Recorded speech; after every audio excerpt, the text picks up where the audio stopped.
Welcome back. Let's try another oil painting. I'm going to talk about what it's like to start as a beginner trying to figure these things out. So watch this if you want to get into oil painting too and are just a little bit hesitant to start. I bet you can't do worse than I do in my first few paintings, and I have evidence. You can go back and have a look at the first one in case you missed it. I'll link it at the end of the video. So this time I'm onto my fourth oil painting now, and I chose a more complex subject. Previously I had painted a box and two spheres. Well, I did that twice, and then for my third I added a pair of sunglasses to up the difficulty a bit.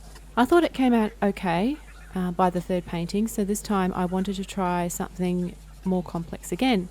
So I chose a skull sitting on the white cloth in a live setting again, so let's see how it went. To start with, I think having such a messy sketch to work from hindered my progress a bit, as the sketch felt too rough, and therefore some decisions such as where the shadows are and where the value changes are weren't figured out before painting. Normally that would be okay for a more experienced person, but it's extra problem solving I really should have figured out beforehand, before I even started mixing the paint. Which also leads into the biggest hindrance to get started with this painting. I didn't create a value map or do any composition sketches beforehand. I just jumped into it thinking that stuff will sort itself out as I go. That takes brain power to problem solve, which then makes the learning process for me a lot harder. As you might have noticed, I start flitting around the image, putting bits of paint here and there. I'm all over the place instead of having a more solid idea of what I needed to do. This is what creating composition and value sketches would have solved for me. It's important when starting out, but I get it. I didn't want to slow my jive and I just wanted to paint, but in reality it didn't take long before I became overwhelmed by the increased difficulty and complexity. I didn't know how I was going to solve a particular part, therefore I went on to something else. I lost my process and never got it back for this entire painting actually. So to help in the future, my advice for this is to create composition sketches, value studies and maps. Create a better sketch with more stuff figured out. Do the bulk of the problem solving before you start painting. So because I didn't create the value map, well, the values were off. I made the skull too dark and it was just all off for the longest time. I didn't even realize it at first. It took until the next day after a break before I could see my mistake. I think it is really important to do this extra step so you can concentrate on the things that you want to learn, like mixing paint to the values that you have predetermined. There were a few parts I really did enjoy though throughout this painting, mainly the blending. Blending with oil paint is so nice. It's weird, but it's slightly different than gouache, and acrylic doesn't even come close because it dries so quickly. Blending oil paint is surprisingly satisfying. I think that's the reason why I overblended some areas. In fact, I definitely did overblend some areas. So to help with the overblending is to know what value that tone is supposed to be before you paint it on, and just maybe try tiling areas of paint before going ham on the blending. Again, it's all in the preparations really. So everything stems back to a lack of preparation to get what I wanted to learn out of this. This is something I lost sight of when I sat down and I tried to paint the skull, and I got lost in all the on-the-spot decision making. I forgot what I was trying to learn. Well, I'm still on the basics. I'm learning how to get the paint to the right consistency to use, how to mix black and white to create the values I need, and how to create the types of edges I want, hard, soft, lost edges, how to use the paint to show form like I would with pencil or charcoal. It didn't really matter how the skull turned out as long as I could practice these techniques. But I kind of forgot that and focused on painting the skull instead of the techniques. So my advice to keep track of these things is to write down what it is that you want to learn. As long as you can do these things, the painting will be a success for its purpose, not as a finished painting, but as a thing to practice with. So now this leads into the next thing. I got lost in the details because I couldn't easily figure them out, all of which could have been solved by a better initial sketch. Again, preparation. I had trouble with the cloth and I ended up moving that a few times. Oh God, and the teeth. I could not figure that out at all on the first day. Then the cloth inside the mouth. I had no idea how to get that to not look like a mess. I was so confused by what values to use there. I just didn't know what I was doing. It was frustrating because I just wanted to practice painting, not drawing. I think in future I can make the preliminary drawing beforehand.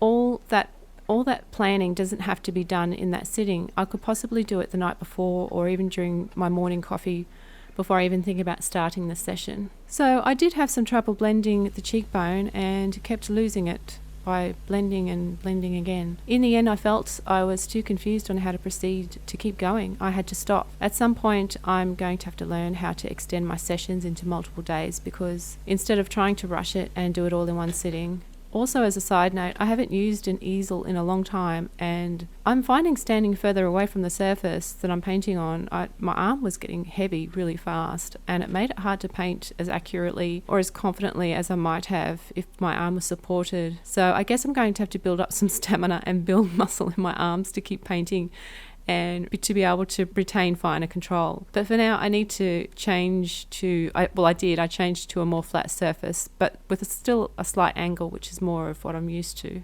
But anyway, I think I need to learn to be able to take a break, split up the session, have a rest, and then see if you can see what the problem is. Let the brain do the problem solving on the back burner. Let it simmer for a little bit and come back to it so that you can start seeing what's actually going wrong and have a clue on how to fix it. So that's what happened on day 2. I could feel the problems, actually the night before, overnight.